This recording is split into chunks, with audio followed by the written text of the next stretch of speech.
அமெரிக்க அதிபர் Donald Trump ஈரானுடன் வர்த்தகம் செய்யும் நாடுகளுக்கு வரிகள் விதிக்கும் புதிய நிர்வாக உத்தரவில் கையெழுத்திட்டுள்ளார். ஈரான் மீதான தேசிய அவசர நிலையை மீண்டும் புதுப்பித்ததுடன் டெஹ்ரானிடமிருந்து பொருட்கள் அல்லது சேவைகளை வாங்கும் நாடுகளை குறிவைக்கும் புதிய சுங்கவரி அமைப்பையும் அவர் உருவாக்கியுள்ளார். இந்த உத்தரவு அமெரிக்காவின் தேசிய பாதுகாப்பு, வெளிநாட்டு கொள்கை மற்றும் பொருளாதாரத்தை பாதுகாக்கும் நோக்கத்துடன் வெளியிடப்பட்டதாக வெள்ளை மாளிகை தெரிவித்துள்ளது.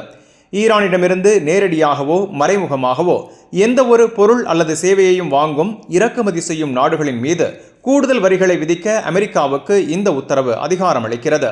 இந்த நடைமுறை இன்று முதல் அமலுக்கு வந்துள்ளது.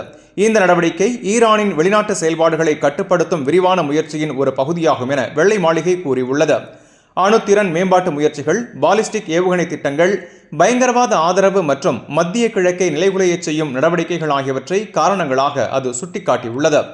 ட்ரம்ப் மீண்டும் பதவியேற்ற பிறகு ஈரானுக்கு எதிரான அதிகபட்ச அழுத்தம் கொள்கையை மீண்டும் அமல்படுத்தியுள்ளதாகவும், டெஹ்ரானுக்கு அணு ஆயுதம் பெறும் எந்த ஒரு வாய்ப்பையும் மறுத்து அதன் பிராந்திய ஆதிக்கத்தை கட்டுப்படுத்துவதே இலக்கு எனவும் வெள்ளை மாளிகை தெரிவித்துள்ளது.